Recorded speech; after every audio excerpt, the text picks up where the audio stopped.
আমাদের free fire কমিউনিটিতে নতুন করে রেকর্ড করলো বাংলাদেশ টপ ওয়ান।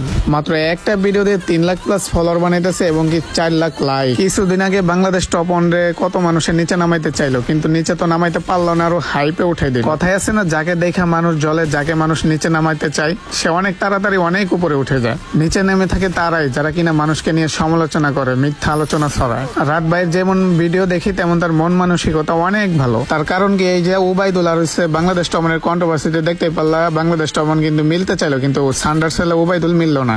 কার মন মানসিকতা কেমন সেটা আমি জানি না, বাট ভিডিও দেখে আমি যা বুঝতে পারি বাংলাদেশ টপ ওয়ান একটা ভালো মনেরই মানুষ। বাংলাদেশ টপ ওয়ানের পাওয়ার সম্পর্কে তো তোমাদের এখন ধারণা হয়েই গেছে। বাংলাদেশ টপ ওয়ানের মতো রেকর্ড আর কোনো ইউটিউবার এই বাংলাদেশে করতে পারেনি। গেমিং সাইটের বাহিরে ওমর অন ফায়ারই আছে একমাত্র ব্র্যান্ড, যে কিনা ভিডিও ছাড়া মাত্রই মিলিয়ন মিলিয়ন হিট খায়, আর তাকে নিয়ে তো সবসময় আলোচনা হয়েই থাকে। তো আমাদের গেমিং কমিউনিটির ভিতরে কিন্তু বাংলাদেশ টপ ওয়ান ধরতে গেলে এখন একটা ব্র্যান্ড, কারণ একটা ভিডিওতে এত ফলোয়ার, এত লাইক, যা কখনো বাংলাদেশের ভিতরে গেমিং ইউটিউবারদের ভিতরে কেউ করতে পারেনি। যেটা কিনা বাংলাদেশ টপ ওয়ান মাত্র একটা ভিডিওতেই বম ফাটাই দিচ্ছে। তো অবশ্যই এই ভিডিওতে বাংলাদেশ টপ ওয়ানকে বেশি বেশি করে মেনশন দিবা, আর এই ভিডিওটা সবাই বেশি করে রিপোস্ট এবং কি কপি লিংক করে দিবা। বাংলাদেশ টপ ওয়ানকে যারা ভালোবাসো তাদের জন্য এই ভিডিওতে একটা চ্যালেঞ্জ রেখে গেলাম, দেখি চ্যালেঞ্জটা তোমরা কমপ্লিট করতে পারো কিনা। এই ভিডিওটা 20,000 কমেন্ট চাই এবং কি 50,000 শেয়ার চাই, দেখি হয় কিনা। ওমর অন ফায়ারের পাওয়ার তো সবাই দেখলা, এখন দেখি বাংলাদেশ টপ ওয়ানের কেমন পাওয়ার। তো আর দেরি কিসের, একদিনের ভিতরে 20,000 কমেন্ট এবং কি 50,000 শেয়ার কমপ্লিট করে ফেলো, তারপরেই মানতে হবে বাংলাদেশ টপ ওয়ান একটা ব্র্যান্ড।